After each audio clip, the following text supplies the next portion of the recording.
اعوذ باللہ من الشیطان الرجیم بسم اللہ الرحمن الرحیم بہ نستعین وہو خیر ناصر و معین۔ الباب الاول مباحث الالفاظ الحاجۃ الی مباحث الالفاظ لا شک ان المنطقی لا يتعلق غرضه الاصلی الا بنفس المعانی ولكن المنطقی لا يستغنی عن البحث عن احوال الالفاظ توسلا الى المعانی لأنه من الواضح ان التفاهم مع الناس ونقل الافکار بینہم لا يكون غالبا الا بتوسط لغة من اللغات والالفاظ قد يقع فيها التغيير والخلط فلا يتم التفاهم بها فاحتاج المنطقي إلى أن يبحث عن أحوال اللفظ من جهة عامة من غير اختصاص باللغة من اللغات اتماما للتفاهم ليزن كلامه وكلام غيره بمقياس صحيح۔ خدا کے فضل و کرم سے علم منطق کا مقدمہ اور مدخل ہم پڑھ چکے، اور آج علم منطق کا پہلا مبحث الفاظ کے بارے ہم شروع کرنے جا رہے ہیں۔ بحث میں وارد ہونے سے پہلے یہاں یعنی خود الفاظ کی بحث کرنے سے پہلے آغا مظفر مقدمہ بیان کر رہے ہیں۔ آغا مظفر رحمۃ اللہ علیہ اس مبحث کو چند نکات کی طور پر پیش کرتے ہیں۔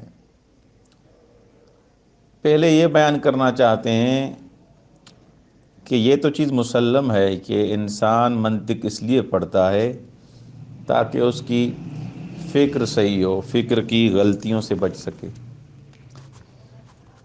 تو منطقی کو الفاظ کے ساتھ بحث نہیں کرنی چاہیے۔ یہ جو آپ مباحث الفاظ کر رہے ہیں تو الفاظ کے ساتھ آپ بحث آپ کو نہیں کرنی چاہیے۔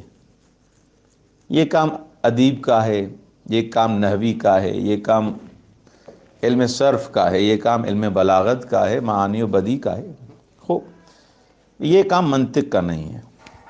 ایک بات، لیکن ہم دیکھتے ہیں کہ علم منطق میں الفاظ کی بحث ہوتی ہے، اس بحث کو سب کرتے ہیں۔ تو سوال یہاں پر یہ پیدا ہوتا ہے کہ منطقی الفاظ کے بارے میں کیوں بحث کرتا ہے؟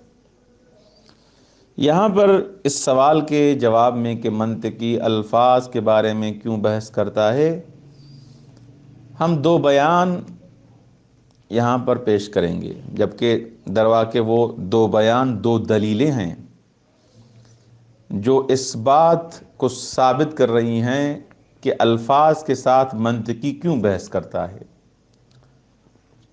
ایک بیان وہ اس چیز کو مد نظر رکھتے ہوئے ہے کہ غیر کو ہم سمجھا رہے ہیں، کوئی چیز غیر سے کوئی چیز سمجھ رہے ہیں۔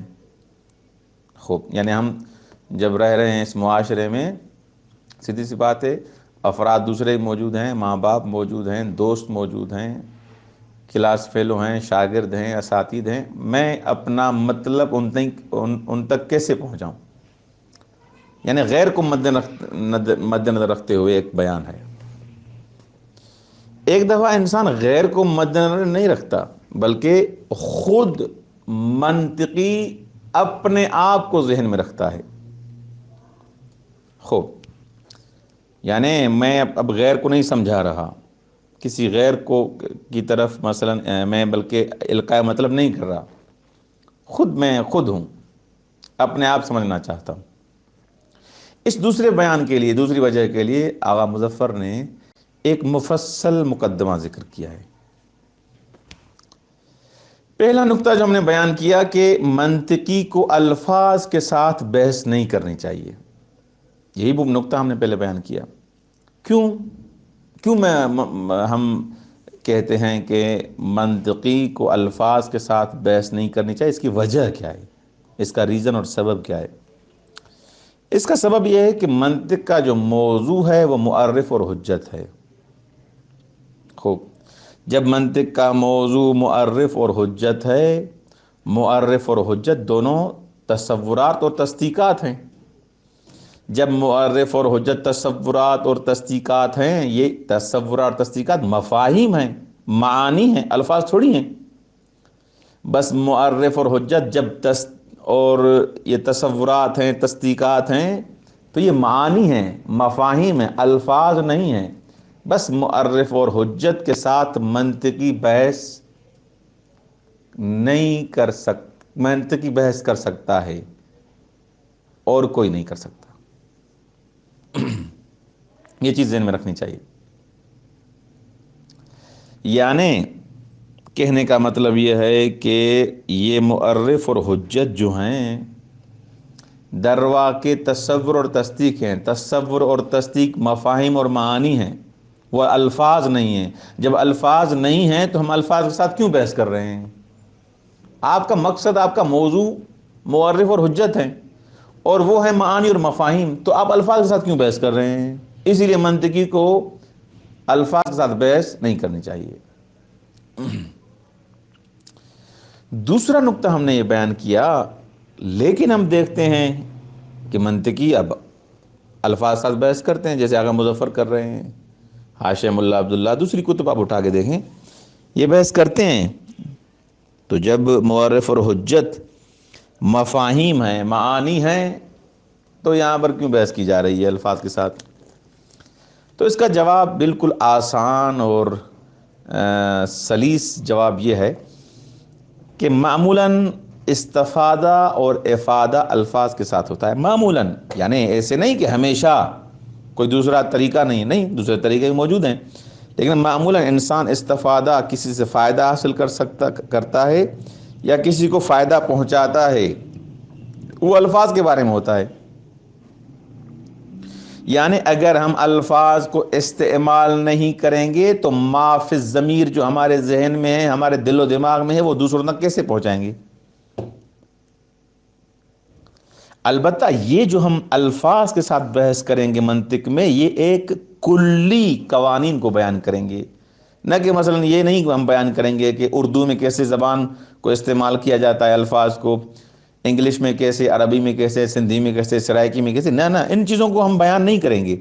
ہم فقط کلی قواعد، جن چیزوں کی یہاں ضرورت ہے افادے اور استفادے کے لیے، ان چیزوں کا ہم بیان کریں گے۔ کسی خاص لغت کا یہاں پر ہمیں بیان نہیں کرنا۔ یہ تب جب انسان دوسروں کو سمجھا رہا ہے، جب دوسروں کو سمجھ رہا ہے، یہ تب ہے۔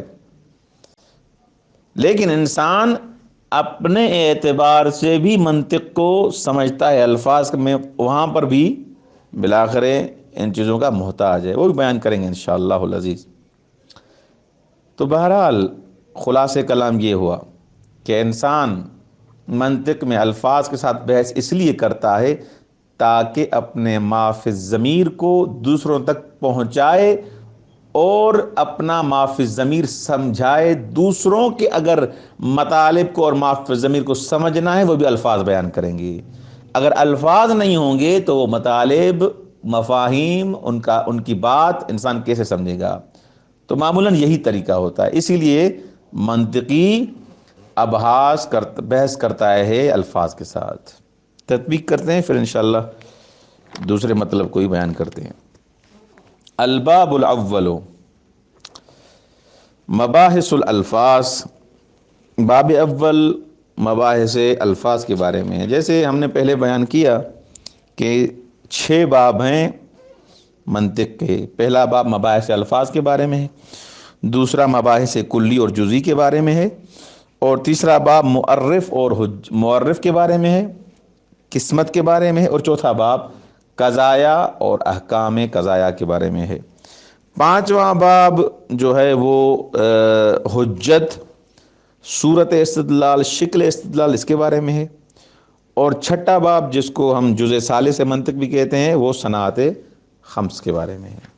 آج ہم پہلا باب پڑھ رہے ہیں منطق کا، مباحث الفاظ کا، اور مباحث الفاظ کا در واقع ایک مقدمہ ہم پڑھ رہے ہیں کہ مباحث الفاظ کے بارے میں ہم الفاظ کے بارے میں بحث تو کر رہے ہیں، لیکن کیوں کر رہے ہیں اس کو بیان کیا جا رہا ہے۔ الحاجت الی مباحث الالفاظ، مباحث الفاظ کی طرف ضرورت اور حاجت کون سی ہے؟ لا شک ان المنطقی لا يتعلق غرضه الاصلی الا بنفس المعانی، اس میں کوئی بھی شک نہیں کہ منطقی کا تعلق اور اس کی غرض اصلی کیا ہے؟ خود معانی ہے، خود مفاہیم ہیں۔ وَلَكِنَّهُ لَا يَسْتَغْنِي عَنِ الْبَحْثِ عَنْ أَحْوَالِ الْأَلْفَاظ، لیکن یہ منطقی بے نیاز نہیں ہے احوال الفاظ کی بحث کرنے سے، یعنی وہ بھی ان کے بارے میں بحث کرے گا۔ کیوں؟ توسلاً الی المعانی، تاکہ معانی تک پہنچے۔ انسان معانی تک کیسے پہنچے گا؟ مفاہیم تک کیسے پہنچے گا؟ لِأَنَّهُ مِنَ الْوَاضِحِ أَنَّ التَّفَاهُمَ مَعَ النَّاسِ وَنَقْلَ الْأَفْكَارِ بَيْنَهُمْ لا يكون غالباً الا بتوسط لغت من اللغات، کیونکہ ایک واضح بات ہے، واضح امر ہے کہ ایک دوسرے کی بات کو سمجھانا اور ان کی بات سمجھنا اور افکار کو نقل کرنا، ان کی فکر سمجھنا، اپنی فکر کو سمجھانا، لا يكون غالباً معمولاً نہیں ہوتا مگر لغت من اللغات، بتوسط لغت من اللغات، کسی لغت اور زبان اور الفاظ کے ذریعے ہوتا ہے۔ والالفاظ قد یقع فی التغییر والخلط فلا یتم التفاہم بها، اور الفاظ جو ہے اس میں کبھی تبدیلی بھی واقع ہوتی ہے اور خلط بھی ہوتا ہے، اور تفاہم بالآخر ان سے کمپلیٹ نہیں ہوتا۔ فلا یتم التفاہم بها، اور تفاہم ان سے کمپلیٹ نہیں ہو سکتا۔ فاحتاج المنطقی الی ان یبحث عن احوال اللفظ من جہت عامۃ، بس منطقی محتاج ہے کس بات کی طرف؟ کہ احوال اللفظ کی طرف بحث کرے، من جہت عامۃ، عمومی حساب سے۔ عامۃ کیوں کہا؟ اس حساب سے کہا کیونکہ یہ کسی خاص لغت کے بارے میں بحث نہیں کر رہے ہم کہ عربی کے کون سے قواعد ہیں، فارسی کے کون سے قواعد ہیں، نہیں نہیں، من غیر اختصاص باللغت من اللغات، کسی خاص لغت کے حساب سے مخصوص یہ قواعد نہیں ہوں گے۔ اتماما للتفاہم، کیوں محتاج ہے منطقی؟ اتماما للتفاہم، تاکہ اپنے تفاہم کو پورا کر سکے۔ لیزن کلامہ و کلام غیرہ بمقیاس صحیح، تاکہ اس کا کلام اور غیر کا کلام جس کا سن رہا ہے، سمجھا رہا ہے، ایک مقیاس صحیح پر اترے، یعنی ایک ترازو، جو ایک صحیح ترازو ہے اس پر اس کو بالآخر تولا جا سکے۔ خوب، یہ چیز یہاں پر واضح ہو گئی۔ یہاں انہوں نے کہا قلنا من جہت عامۃ، من جہت عامۃ، کہہ رہے ہیں من جہت عامۃ کیوں کہا؟ ہم نے اس میں ابتدا میں بیان کیا لأن المنطق علم لا يختص بأہل لغت خاصۃ، یہ اس لیے من جہت عامۃ کہا کیونکہ علم منطق ایسا علم ہے جو کسی خاص اہل لغت کے ساتھ مخصوص نہیں ہے کہ عربی، فارسی، انگلش یا اردو کے لیے ہو، نہ، ایسے نہیں ہے۔ وَإِنْ كَانَ قَدْ يَحْتَاجُ إِلَى الْبَحْثِ اما يختص باللغت التي يستعمل المنطقی، اگرچہ بالآخر اس کی طرف بحث محتاج ہوتا ہے انسان کے اس کے بارے میں بحث کرے جو لغت اس کے ساتھ مخصوص ہے، جس کو منطقی استعمال کرتا ہے، اس بالآخر اس کی طرف محتاج ہے۔ فیما قل، فیما قل یعنی بہت کم، ایسے کم ہوتا ہے کہ انسان احوال کے بارے میں، کسی خاص کے بارے میں، چیز کے بارے میں بحث کرے، یہ بہت کم ہوتا ہے۔ کل بحث عن دلالت لام التعریف، جیسے مثلا اب دیکھیں یہ لام تعریف کی بحث کہاں پر ہے؟ عربی میں۔ الف لام استغراق کی بحث کہاں ہے؟ عربی میں مثلا بحث کر رہے ہیں، تو یہ فیما قل ہے، یہ کم ہوگا کہ اس کے بارے میں بحث کرے، بہت کم۔ لیکن ایک بات ذہن میں رکھیں، منطق میں کسی خاص لینگویج کے ساتھ بحث نہیں ہوتی۔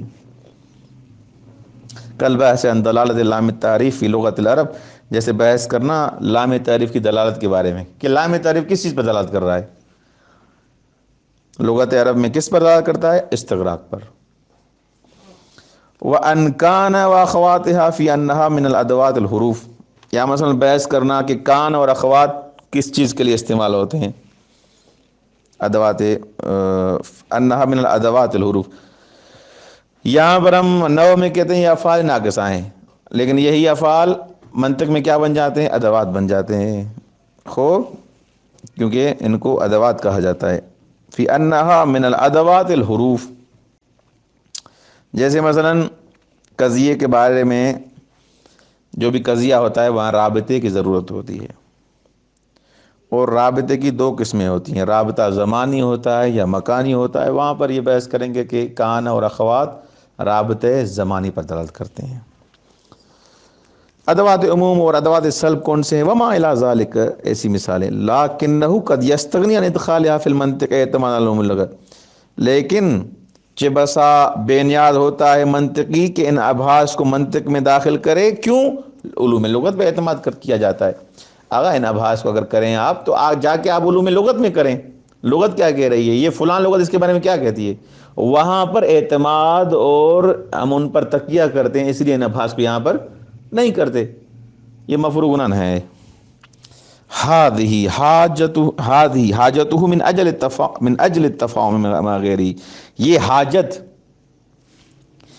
کیوں ہے؟ من اجل التفاهم مع غیری، تاکہ تفاہم ہو غیر کے ساتھ، یعنی پہلے نقطے کی طرف ہم اشارہ کر رہے ہیں جو ہم نے خارج میں بیان کیا، یعنی ایک دفعہ آپ دوسرے کی بات سمجھ رہے ہیں، ایک دفعہ دوسرے کی بات سمجھا رہے ہیں، یہ تفاہم جو ہے ایک دوسرے کو سمجھانا، یہ اسی وجہ سے یہ حاجت ہے۔ وللمنطقی حاجت اخری، منطقی کو ایک اور بھی ضرورت ہے۔ یہ تو ہم نے کہا کہ الفاظ کو کی بحث کیوں کی جاتی ہے، اس لیے کیونکہ بالآخر تفاہم ہے، سمجھنا سمجھانا ہے۔ اچھا، منطقی کی ایک اور حاجت ہے، الی مباحث الالفاظ من اجل نفسہ، اپنی وجہ سے، خود اس کی ذات کی وجہ سے بھی یہ الفاظ کی طرف محتاج ہے۔ یہ اعظم و اشد من حاجت الاولی، یہ حاجت پہلی والی حاجت سے زیادہ ضروری ہے۔ بل اللہ ہی السبب الحقیقی لادخال هذه الابحاث المنطق، بلکہ یہی سبب حقیقی ہے تاکہ ان ابحاث کو منطق میں داخل کیا جائے۔ اچھا، ونستعین علی توضیح مقصودنا بذکر تمہید نافع، اور کہہ رہے ہیں کہ ہم مدد لیں گے اپنے مقصد کو واضح کرنے کے لیے ایک تمہید نافع کا، سے مدد لیں گے۔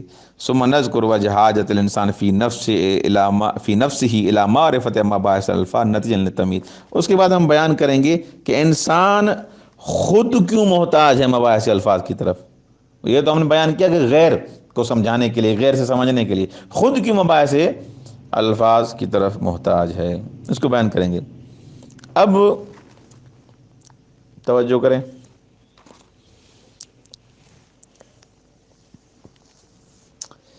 وجود یا حقیقی ہے یا غیر حقیقی؟ غیر حقیقی یعنی وہی غیر حقیقی کو اعتباری بھی کہا جاتا ہے۔ بعض موجودات وجود حقیقی رکھتے ہیں،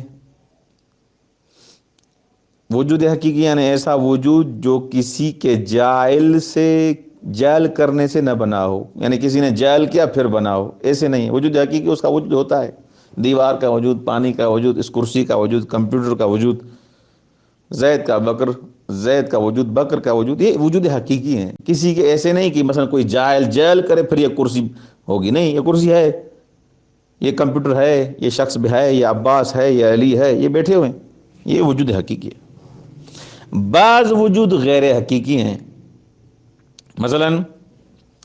مثلا ٹریفک کے قوانین، پاکستان میں ٹریفک کے قوانین، ایران میں قانون الگ ہیں، پاکستان میں مثلا الگ ہیں، یہاں پر گاڑی رائٹ ہینڈ سے چلتی ہے، وہاں پر لیفٹ ہینڈ سے چلتی ہے، یہ کیا ہے؟ قانون، ان کی کوئی حقیقت نہیں ہے، یہ غیر حقیقی ہیں، یہ کسی جائل نے آ کے جعل کیے ہیں، کسی معتبر نے آ کے ان کو اعتبار دیا ہے۔ قوانین وہی، مثلا اگر ان کو کوئی قانون بنانے والا اس قانون کو نہ بناتا تو وہ قانون نہ تھا، اس کی حقیقت نہیں تھی کوئی۔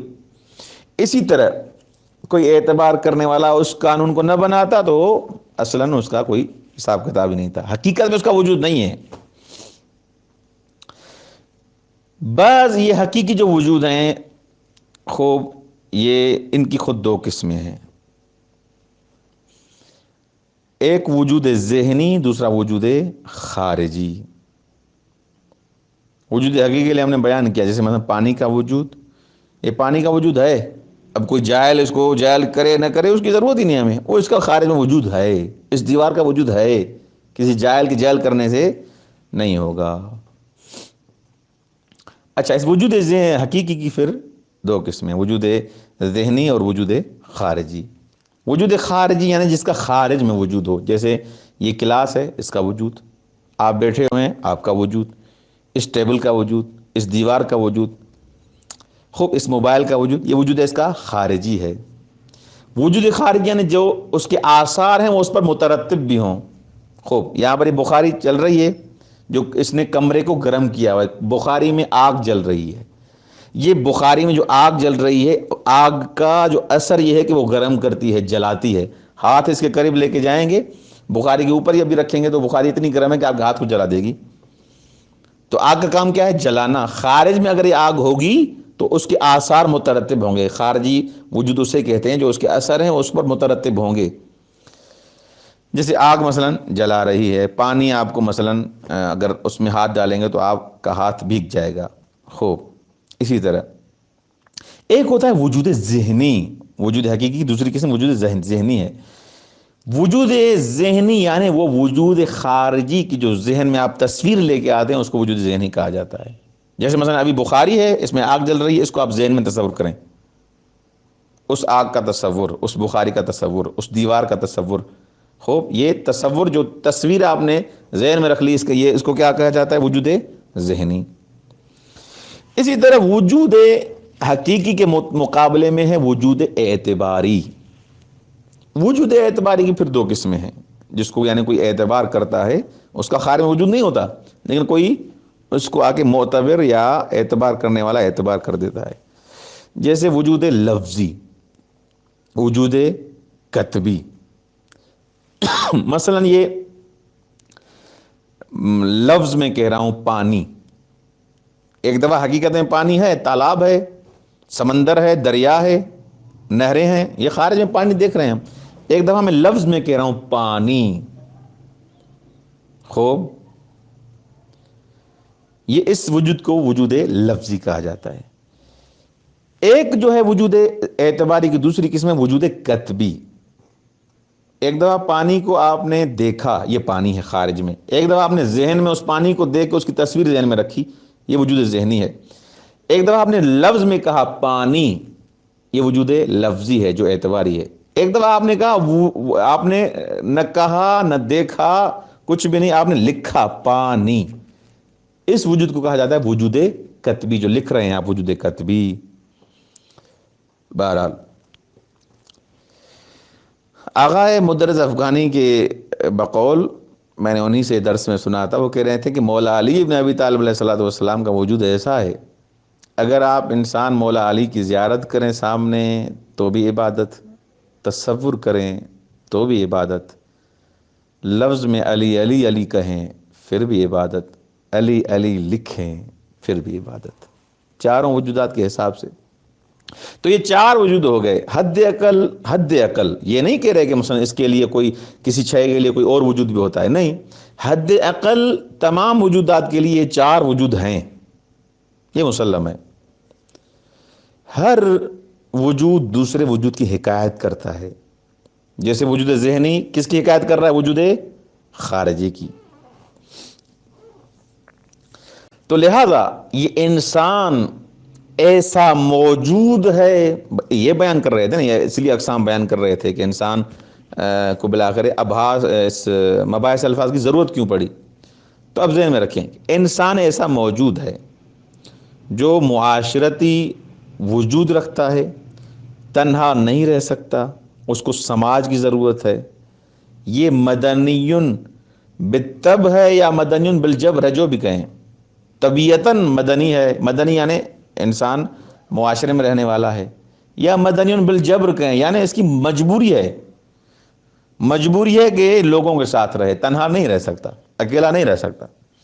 سوشیالوجی اور جامعہ شناسی میں ان چیزوں کے بارے میں بحث ہوتی ہے، مفصل بحث ہوتی ہے کہ انسان مدنیٌ بالطبع ہے اور یا مدنیٌ بالجبر ہے، اور انسان معاشرے کے بغیر کیوں نہیں رہ سکتا۔ خوب، جو بھی مانے کہ انسان مدنیون بالطبع ہے یا مدنیون بالجبر ہے، کچھ بھی مانے، لیکن رہ اسی معاشرے میں رہ رہا ہے، اس معاشرے میں جب رہتا ہے تو ضرور اس کو سمجھنا ہے کچھ چیزوں کو، اور کچھ چیزوں کو کیا کرنا ہے، سمجھانا ہے۔ جب معاشرے میں انسان رہ رہا ہے، اسکول جائے گا، کالج جائے گا، مدرسے جائے گا، تقریر کرے گا، سخنرانی کرے گا، سخنرانی سنے گا، تقریر سنے گا، کیسٹ سنے گا، بچے ہوں گے، بیوی ہے، بچوں کو سمجھانا ہے، بچوں سے سمجھنا ہے، بیوی کو سمجھنا ہے، بیوی کا سمجھنا ہے، سب کچھ یہ کیا ہے، ان کی باتیں، دوست، درس، استاد، تو سیدھی سی بات ہے، یہ سمجھانا معاشرے کا حصہ ہے۔ جب رہے اس معاشرے میں رہ رہا ہے، اکیلا تو نہیں رہ سکتا۔ تو اس حساب سے جب انسان مدنی ہے، معاشرتی ہے، تو انسان کی ضرورت ہے الفاظ نہیں ہوں گے تو یہ اپنے معافی ضمیر کو کیسے پہنچائے گا؟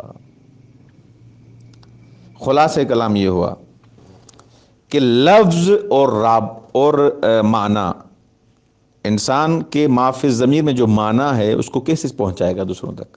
اس کے لیے الفاظ چاہیے۔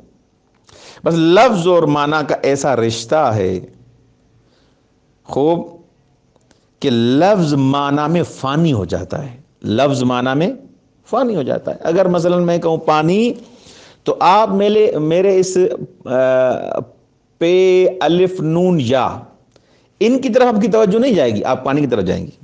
خصوصاً اگر آپ کو پیاس لگی ہوگی تو میں اگر کہوں گا پانی، تو کوئی یہ تصور نہیں کرے گا کہ یہ مثلا مولانا صاحب نے پے الف نون یا کا ہے، نہیں، یہ نہیں، ان لفظ کی طرف ذہن نہیں جائے گا، بلکہ مجھے پانی اٹھا کے دیں گے اور پلائیں گے۔ کیوں؟ کیونکہ لفظ یہ فانی ہو گیا ہے، کس میں؟ اس معنی میں۔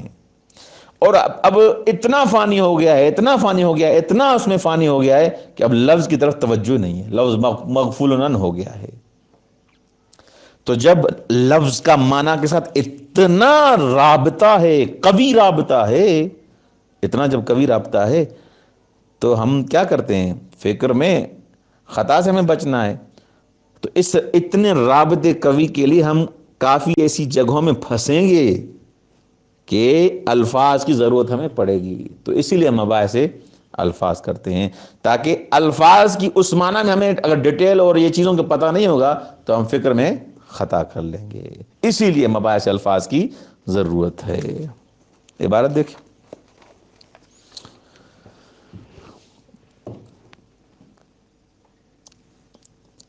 کہہ رہے ہیں فَنَقُولُ التَّمْہِید إِنَّ لِلْأَشْيَاءِ أَرْبَعَةَ وُجُودَاتٍ، اشیاء کے 4 وجود ہیں، وجودان حقیقیان و وجودان اعتباریان جعلیان۔ 2 اس کے وجود حقیقی ہیں اور 2 اس کے وجود اعتباری یا جعلی، جو بھی کہیں۔ الاول، پہلا وجود، الوجود الخارجی، وجود خارجی ہے، کا وجود کا و وجود الاشیاء التي حولک، جیسے آپ کا وجود اور ان اشیاء کا وجود جو آپ کے ارد گرد ہیں، ونحوہا، خوب، من افراد الانسان والحیوان والشجر والحجر والشمس والقمر والنجم، یہ سب کیا ہے؟ یہ ارد گرد انسان کے اشیاء ہیں، ان کا وجود ہے۔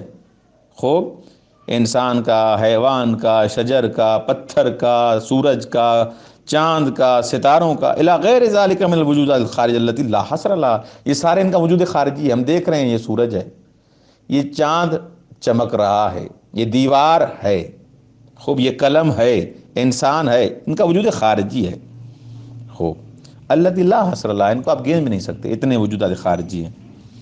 اس وجود کو جو خارج میں موجود ہے، ابھی یہ ٹیبل موجود ہے، یہ کرسی موجود ہے، یہ حضرت عالی جو آپ بیٹھے ہوئے ہیں، آپ موجود ہیں، اس وجود کو کیا کہا جاتا ہے؟ وجود خارجی۔ الثانی، دوسرا وجود، الوجود الذہنی، دوسرا وجود ذہنی ہے، وہو علمنا بالاشیاء الخارجیہ وغیرہ، وہ ان اشیاء خارجیہ کا علم کو وجود ذہنی کہتے ہیں۔ ایک دفعہ خارج میں یہ دیوار ہے، ایک دفعہ اس دیوار کی تصویر میرے ذہن میں ہے۔ خوب، مفاہیم میں سے وقد قلنا سابقا ان للانسان قوت تنتبه فيها صور الاشیاء، انسان کے لیے ایک ایسی قوت ہے انسان کے پاس جس میں چھپ جاتی ہیں، منتبع ہو جاتی ہیں اشیاء کی صورتیں. وَهَذِهِ الْقُوَّةُ تُسَمَّى الذِّهْنُ، اسی قوت کو ذہن کہا جاتا ہے. خوب. والانتباہ فیہا یسمى الوجود الذہنی الذی هو العلم، اور یہ جو چھپائی ہوتی ہے ذہن میں، یہ ذہن میں تصویر جو آ جاتی ہے، اس علم کو وجود ذہنی کہا جاتا ہے. یہ در واقع اس شے کی جو تصویر میرے ذہن میں ہے اس کو وجود ذہنی کہا جاتا ہے، اس یعنی شے کا وجود ذہنی. وَهَذَانِ الْوُجُودَانِ هُمَا الْوُجُودَانِ الْحَقِيقِيَانِ، یہ ایسے دو وجود ہیں جن کا وجود کیا ہے؟ حقیقی ہے. کسی کے کرنے سے یا قرار دینے سے یہ ان کا وجود ان کو نہیں ملا، بلکہ خارج میں بلکہ ان کا وجود کیا ہے؟ حقیقی ہے. وہ تصویر بھی حقیقی ہے، اس نے اپنی نہیں بنائی، تصویر بھی اس کی حقیقی ہے. وہی تصویر کرسی کی ہے، وہی اس تصویر دیوار کی ہے. خوب. لأنہما لیسا بوضع واضح ولا باعتبار معتبر، کیونکہ یہ دونوں وجود کسی واضح کے وضع کرنے سے نہیں بنے، نہ ہی کسی معتبر کے اعتبار کرنے سے. دو وجود، یہ دونوں وجود حقیقی تھے. اب دو وجود جو ہیں، یہ دو وجود کیا ہیں؟ اعتباری ہیں، جعلی ہیں. وہ کون سے ہیں؟ تیسرا در واقع قسم ہے الثالث الوجود اللفظی. یہ کیا ہے؟ بیانہ، اس کا بیان اس انداز سے ہے کہ ان الانسان لما کان اجتماعیا بالطبع ومضطرا للتعامل والتفاهم مع باقی افراد نوعہ، جب انسان اجتماعی بالطبع ہے، یا دوسری قسم کیا کہا ہم نے؟ اجتماعی بالجبر ہے، اضطرار ہے، اس کو بالآخر رہنا ہے ان افراد کے ساتھ، سوشل رہنا ہے، انسان کو سماج کے ساتھ رہنا ہے. للتعامل والتفاهم مع باقی افراد ہی، تو تعامل بھی کرے گا، تفاہم بھی کرے گا دوسرے افراد کے، دوسری نوع کے افراد کے ساتھ، دوسرے انسانوں کے ساتھ.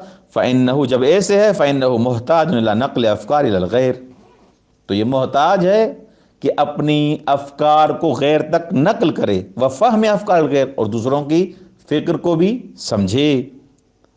والطریقۃ الاولیہ للتفہیم، پہلا طریقہ سمجھنے کا وہ کیا ہے؟ ان یحضر الاشیاء الخارجہ بنفسها، پہلا طریقہ یہ ہے کہ اگر کسی کو کرسی سمجھانی ہے، ٹیبل سمجھانی ہے، تو خود کرسی کو اٹھا کے اس کے سامنے پیش کیا جائے. قبلہ یہ کرسی اسے کہتے ہیں. یا ٹیبل کو اٹھا کے خود اس کے، اب مثلا اس کو اگر کمرہ سمجھانا ہے، وہ کمرہ نہ ہو تو کیا کریں گے؟ اس کو، ایسے آدمی کو کیا سمجھائیں گے آپ؟ خوب. لیحس بها الغیر باحد الحواس فیدرکها، ایک طریقہ تو یہ ہے کہ انسان خارج میں جو چیز ہے وہ اس کو دکھائے، حاضر کرے، تاکہ حواس خمسہ میں سے اس کو درک کیا جا سکے، محسوس کیا جا سکے. ولیکن هذه طریقۃ من التفہیم تکلفہ کثیر من اللہ، ایسا طریقہ تو انسان کو تھکا دے گا، اس کے لیے بڑی زحمت چاہیے، ہو سکتا ہے کچھ کام ایسے ہوں بھی نہیں.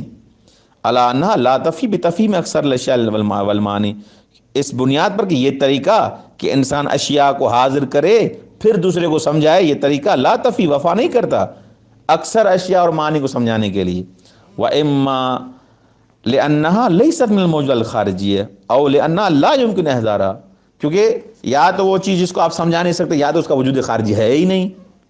خوب. یا اس کا حاضر کرنا ممکن نہیں. اگر کسی کو سمجھانا ہے کہ مثلا قم میں مدرسہ فیضیہ کون سا ہے، تو کیا کریں گے؟ مدرسہ فیضیہ کو اٹھا کے آپ پاکستان چلے جائیں گے اور اس کراچی والے فرد کو دکھائیں گے؟ یہ تو ممکن نہیں. خوب. اتنا آج تک مثلا کوئی ایسا سسٹم نہیں ہوا کہ پورے مدرسے فیضیہ کو آپ یہاں سے اکھاڑ کے اور جائیں اور پاکستان دکھائیں. نہیں. کیا کریں گے پھر؟ خوب. وجود خارجی آپ دکھائیں کسی کو، یہ تو ممکن نہیں ہے. تو کیا کرنا ہے؟ کہہ رہے ہیں فَأَلْهَمَ اللَّهُ تَعَالَى الْإِنسَانَ طَرِيقَةً سَهْلَةً سَرِيَةً فِي التَّفْهِيمِ، خداوند متعال نے ایک جلدی والا آسان طریقہ سمجھانے کے لیے خدا نے الہام کر دیا ہے.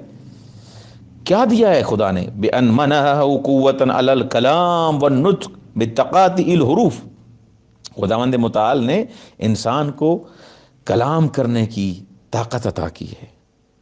خلق اللہ الانسان مفتون علی النطق بالتقاطی الحروف، حروف کے مثلا تقطی سے اب ان سے الفاظ بنتے ہیں. لیؤلف منها الالفاظ، تاکہ ان حروف کو ملا کے کیا کرے؟ الفاظ بنائے. وبمرور زمن دعت الانسان الحاجہ، اور زمانے گزرنے کے ساتھ کیا ہوا؟ اس انسان کو بلایا کس نے؟ حاجت نے، ضرورت نے. و یوم الاختراع، جب ضرورت انسان کو پڑتی ہے تو یہ کیا ہو جاتی ہے؟ ایجاد کی ماں بن جاتی ہے. کسی چیز کی انسان کو ضرورت پڑے تو وہ بنا ہی لے گا بالآخر. کیا کس چیز کی طرف ضرورت پڑی؟ الی ان یضع لکل معنی یعرفہ، کہ ہر ان یضع لکل معنی یعرفہ ویحتاج الی التفاہم عنہ لفظا خاصا، تاکہ رکھے ہر معنی کے لیے جس کو جانتا ہے، اور محتاج ہوا انسان کس کی طرف؟ تاکہ اس کو سمجھائے. کیا کرے؟ یضع ان یضع لفظا خاصا، یضع لفظا خاصا، ہر معنی کو سمجھانے کے لیے، اس مفہوم کو سمجھانے کے لیے کیا یضع لفظا خاصا، رکھے لفظ خاص، وضع کرے لفظ خاص، تاکہ اس معنی کو سمجھائے، تاکہ اس مفہوم کو سمجھائے. لیحضر المعانی بالالفاظ، تاکہ حاضر کرے معانی کو الفاظ کے ذریعے، بدلا من احضارها بنفسها، اس کے بدلے میں اس شے کو خود لے کے آئے. خود تو صحیح، کیا کس کو لے کے آؤ گے؟ کسی شخص کو سمجھانا ہے، کسی مکان کو سمجھانا ہے، تو وہ خود شے تو حاضر نہیں ہو سکتی ہر جگہ. وَلِأَجْلِ أَن تَثْبُتَ فِي ذِهْنِكَ أَيُّهَا الطَّالِبُ هَذِهِ الْعِبَارَةَ أُقَرُّ لَكَ، اب اس کے لیے کہ یہ چیزیں آپ کے ذہن میں باقاعدہ فٹ ہو جائیں، تثبیت ہو جائیں، آغا مظفر کہہ رہے ہیں میں دوبارہ ان کو تکرار کر رہا ہوں، کریں صحیح تکرار. لِيَحْضُرَ الْمَعَانِي بِالْأَلْفَاظِ بَدَلًا مِنْ إِحْضَارِهَا بِنَفْسِهَا، تاکہ یہ معانی بالالفاظ جو ہیں یہ بدلاً من احضارها بنفسها، تاکہ حاضر کریں. یہ جو کہہ رہے ہیں کہ ہم الفاظ کے ذریعے معنی کو حاضر کریں، بجائے اس کے کہ ہم خود اس چیز کو حاضر کریں. فتأملها جيدا، اس میں دقت کرو، یہ کیا کہنا چاہ رہا ہوں میں. وعرف ان هذا الاحضار انما يتمكن الانسان منه بسبب قوة ارتباط اللفظ بالمعنى، کہہ رہے ہیں جان لو کہ یہ احضار، یہ انسان کو اس پر قدرت ہوگی، کیوں؟ کس کی وجہ سے؟ بسبب قوة ارتباط اللفظ بالمعنى. اس میں اس راز کو انسان سمجھے کہ یہ احضار، اس پر انسان کیسے قدرت حاصل کرتا ہے. اس لیے کہ اس لفظ اور معنی میں ارتباط قوی ہے. یعنی کیسا رابطہ ہے کہ میں اگر کرسی یا ٹیبل یا مثلا دیوار کہتا ہوں تو میرے ذہن میں فوراً یہ دیوار کیوں آ جاتی ہے؟ کیونکہ ارتباط قوی ہے لفظ اور معنی کا. لیحضر المعانی بالالفاظ بدلا من احضار نفسها فتأملها جيدا، اس میں غور و فکر کرو، تأمل کرو. وعرف ان هذا الاحضار، اور جان لو کہ یہ احضار انما يتمكن الانسان منه بسبب قوة ارتباط اللفظ بالمعنى، یہ انسان اس پر قدرت انسان نے حاصل کی ہے، کیوں؟ اس لیے کہ رابطہ لفظ اور معنی کا قوی ہے. وہ علاقت ہی بھی، اور لفظ کا معنی کے ساتھ علاقہ ہے، رابطہ ہے، کس میں؟ ذہن میں، فی الذہن. وهذا الارتباط القوی ينشأ من العلم بالوضع وکثرت الاستعمال، یہ رابطہ کب ہوا؟ یہ رابطہ اس کا منشا کیا ہے؟ اس کا منشا علم بالوضع ہے، کثرت استعمال ہے. سب نے کرسی کا یہ کرسی ہے، یہ دیوار ہے، تو بالآخر ان کا رابطہ اتنا قوی ہو گیا کہ اگر انسان کو سوتے کوئی جگہ دے سوئے ہوئے انسان کو، اس کو دیوار کہے تو اس کو پوچھنے کی ضرورت نہیں پڑے گی، ہاں دیوار اسے کہتے ہیں، کرسی اسے کہتے ہیں. بہرحال فَإِذَا حَصَلَ هَذَا الْإِرْتِبَاطُ الْقَوِيُّ لَدَى الذِّهْنِ يُشْبِهُ اللَّفْظُ عِنْدَهُ كَأَنَّهُ الْمَعْنَى، جب یہ رابطہ قوی ہو جائے ذہن کے نزدیک تو ہو جاتا ہے لفظ جیسا کہ معنی. لفظ کہا جیسے اس نے معنی کا تصور کیا، معنی بلکہ وَالْمَعْنَى كَأَنَّهُ اللَّفْظُ، معنی ایسے جیسے لفظ ہے. اَيْ يُصْبَحَانَ عِنْدَهُ كَشَيْءٍ وَاحِدٍ، یہ لفظ اور معنی ایک چیز ہو گئے ہیں. فَإِذَا أَحْضَرَ الْمُتَكَلِّمُ اللَّفْظَ فَكَأَنَّمَا حَضَرَ الْمَعْنَى، اب جب متکلم نے حاضر کیا لفظ کو، ایسے ہے جیسے اس نے معنی کو حاضر کیا. بِنَفْسِهِ لِلسَّامِعِ، حاضر کیسے کیا؟ خود جیسے اس معنی کو حاضر کیا. فَإِنَّ السَّامِعَ فِي كِلَا الْحَالَيْنِ يَنْتَقِلُ ذِهْنُهُ إِلَى الْمَعْنَى، سامع جو سننے والا ہے دونوں حالتوں میں، چاہے نفس معنی کو حاضر کرے چاہے لفظ کو حاضر کرے، لفظ کہے اس کا ذہن معنی کی طرف منتقل ہو جائے گا. وَلِذَا قَدْ يَنْتَقِلُ السَّامِعُ إِلَى الْمَعْنَى وَيَغْفُلُ عَنِ اللَّفْظِ وَخَوَاصِهِ، لذا بسا اوقات ایسے ہوتا ہے کہ انسان کا، اس سامع کا جو سننے والا ہے جس نے لفظ سنا ہے، اس کا ذہن معنی کی طرف منتقل ہو جاتا ہے اور لفظ سے کیا ہو جاتا ہے؟ غافل ہو جاتا ہے. میں نے کہا مثلا آچار، اب اچار جو کہا یہ تو یہ ترشی جسے کہتے ہیں فارسی میں، کھٹی چیز کا اگر مثلا میں نے کہا تو اب یہ لفظ کھٹی آچار کی طرف اس کا ذہن نہیں جا رہا، اب جا رہا ہے ادھر آچار کی طرف جا رہا ہے. خوب، اب لفظ سے غافل ہے، اب اس کے منہ میں پانی آنا شروع ہو جائے گا. ما انه لم ينتقل الیہ الا بتوسط اسمال، درجہ حالانکہ ہم جانتے ہیں کہ یہ لفظ کی وجہ سے اس کے ذہن میں معنی آیا ہے. خوب، اس کو جانتے ہیں ہم، لیکن پھر بھی یہ لفظ سے غافل ہو گیا ہے. اتنا رابطہ کبھی ہے. بس زبدۃ المخز، مکھن آغا، مکھن خلاصہ، ساری بحث آغا نے جو کی ہے اس کا ابھی مکھن نکل، ہمارا ہی مکھن نکل رہا ہے ابھی تو.